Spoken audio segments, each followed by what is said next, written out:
Hello! In this video I will show you how to install Microsoft Edge browser on OUKITEL G2.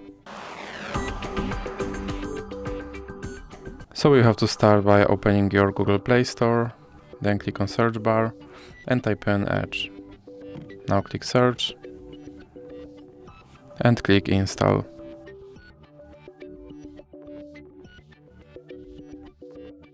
Now you can click open.